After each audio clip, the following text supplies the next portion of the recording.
ஓம் சாய்ராம். என் அன்பு குழந்தையே, இன்று உனக்கு மிகப்பெரிய உதவி கிடைக்கும் என் செல்லமே. இந்த சாயப்பா சொல்வதை ஒரு 4 நிமிடம் மட்டும் கேள். நான் சொல்வதை நிராகரித்து விடாதே. உனக்கான வாழ்க்கை உன்னிடமே வரப்போகிறது, அப்படித்தானே? கவலைப்படாது. நிச்சயமாக நல்லதொரு நாளாகத்தான் இன்று அமைந்திருக்கிறது. உன் வாழ்வில் இனி சந்தோஷமே. உன்னை சுற்றி தாங்க முடியாத கஷ்டங்கள் இருக்கின்றதா? அப்படியானால் உன் சந்தோஷம் உன் அருகில்தான் உள்ளது. முதலில் நீ கஷ்டத்திலிருந்து எப்படி தப்பிப்பது என்று நினைக்காதே. எவ்வளவு கஷ்டம் வந்தாலும் அதை தைரியமாக எதிர்கொள்ள கற்றுக்கொள். ஏனென்றால் நீ சராசரியாக சுயநலமாக சிந்திக்கும் வரை உன் மனதை எதுவுமே திருப்திப்படுத்தாது என்பதை முதலில் நன்றாக தெரிந்து கொள். அதே போலத்தான் அது வாழ்க்கையில் உனக்கு எதுவுமே சந்தோஷத்தை தராது என்பதையும் ஞாபகத்தில் வைத்துக் கொள்ள வேண்டும். உன் சந்தோஷத்திற்கும் ஆசைக்கும் ஒரு நிபந்தனை போடுகிறது. நிபந்தனை: நீ விரும்பியதை பல போராட்டங்களுக்கு பிறகு நீ அடைந்த சந்தோஷத்தை அனுபவிக்காமல் உடனே அடுத்த ஆசையை நினைத்து வருந்துகின்றாய். நான் என்ன சொல்கிறேன்? சந்தோஷம் என்பது இயற்கையானதுதான். சந்தோஷமாக இருக்க காரணங்களை கண்டுபிடிக்க தேவையே இல்லை.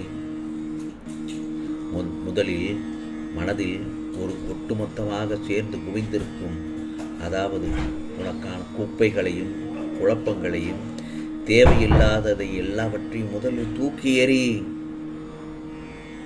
அப்படி எரிந்தால்தான் நீ நிலையான சந்தோஷத்தை உன்னால் நிச்சயமாக உணர முடியும். நான் சொல்லதை கேட்டு உடனே கவலைப்பட்டு விடாதே. அது உன்னால் முடியும். இந்த நிலை கூடிய விரைவில் மாற வைப்பேன் இந்த சாயப்பா.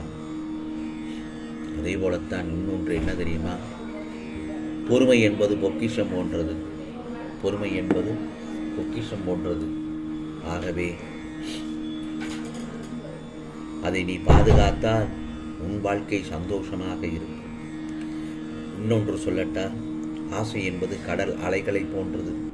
உன் மனதில் அது அலைகளைப் போல வந்துதான் போகும். எதுவுமே நிரந்தரம் இல்லை. அதனால் அதிகமான ஆசையை மனதில் வளர்த்து கொண்டால் துன்பங்களைத்தான் நீ சந்திப்பாய். புரிகிறதா? அதனால் எதுவுமே அளவுடன் இருந்தால் நன்மை உனக்கு தரும். நன்மை உனக்குத்தான். இன்னொன்றையும் சொல்கிறேன். அன்பு அது ஆகாயத்தை போன்றது. அன்பு ஆகாயத்தை போன்றது. நீ எப்போதும் உன் அன்பை ஆகாயத்தை போல பளிச்சென்று மற்றவர்களிடம் காட்டினால் உனக்கான வாழ்க்கை பளிச்செனம் என்னும். சந்தோஷம் கூடும், நிம்மதி அதிகமாக பிறக்கும். புரிகிறதா? ஆகவே உனக்கு எந்த துன்பம் வந்தாலும் ஓம் ஸ்ரீ சாயிநாதாய நமக, ஓம் ஸ்ரீ சாயிநாதாய நமக என சொல். சாய்ராம் சாய்ராம் என்று என் நாமத்தை சொல்லிக்கொண்டே இரு. துன்பம் விலகி இன்பத்திற்கான சந்தோஷத்திற்கான நல்லதொரு வழிகள் பிறக்கும்.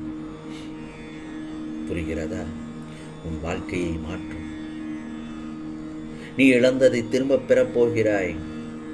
உன் வாழ்க்கை இன்றிலிருந்து சந்தோஷம் நிறைந்ததாக மாறப்போகிறது. இனி உன் பாதை அனைத்தும் சந்தோஷம் நிறைந்ததாகத்தான் இருக்கும். கவலைப்படாத என் செல்லமே. எல்லாம் நல்லதொரு முடிவுக்கு வரப்போகிறது.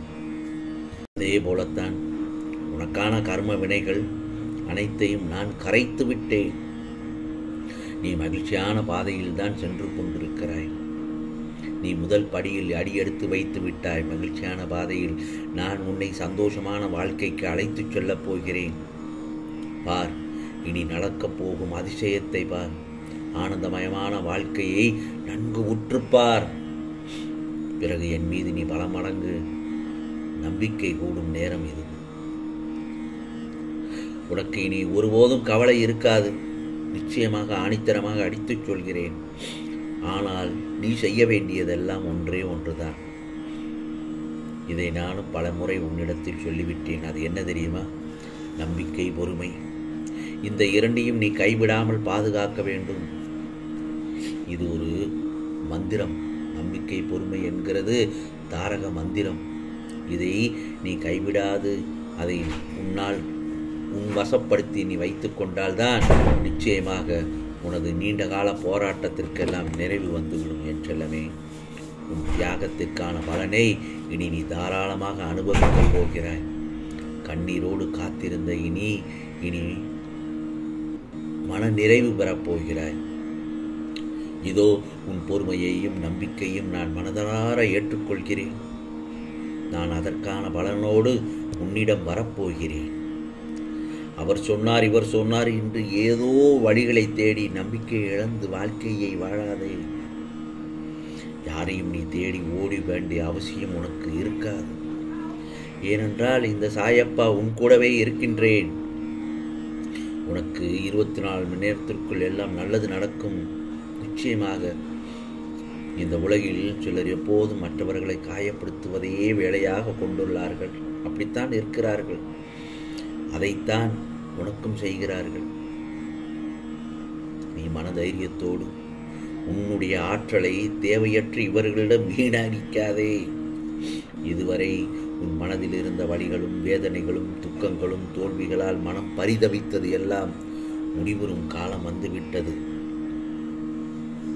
இனிபார் சந்தோஷம் அழகாய் பூத்து குலுங்கும். உன்னை ஏளனமாக பார்த்து சிரித்தவர்கள் உன்னால் உயர்ந்து நிற்கப் போகிறாய். ஆம் செல்லமே, தடைகளை தகர்த்து எரிந்து வெளியேற வெற்றி பெறப் போகிறாய். கவலைப்படாதே. அதற்கு உன் சாயப்பா உறுதுணையாக இருந்து நிச்சயமாக நல்லதொரு உதவிகளை செய்து உன்னை கஷ்டங்களிலிருந்து வெளிக்கொண்டு வந்து விடுவேன். ஆகவே என் செல்லமே, எதற்கும் கலங்காதே. நீ வேண்டியது அனைத்தும் நிச்சயமாக நிறைவேறும். கண்டிப்பாக நிறைவேற்றி தருவேன். கவலைப்படாதே. நம்பிக்கையோடு போராடு. வெற்றி நிச்சயம். எது வந்தாலும் எதிர்த்து நின்று போராடு. அதுவும் அனைத்தும் நன்மைக்கே என்று தீர்க்கமாக நம்பு.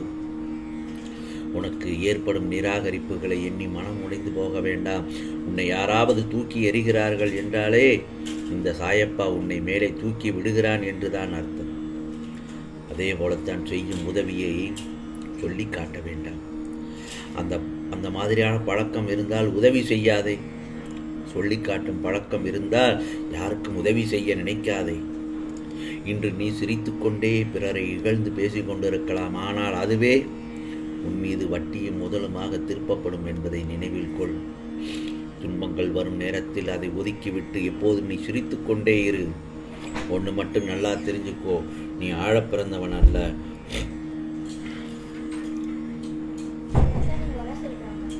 நீ ஆழப் பிறந்தவன் அல்ல. செல்ல பிள்ளையே, தவறாக சொல்லிவிட்டேன். நீ ஆழப்பிறந்தவன் அல்ல, ஆழப் பிறந்தவன். நீயாக இரு.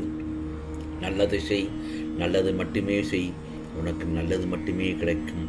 ஆம் செல்லமே, உனக்கானதெல்லாம் நல்லதே நடக்கும். நல்லதே நடக்கும். ஓம் சாய்ராம். ஓம் சாய்ராம். ராம்ஜி அருள் கிடைக்கட்டும்.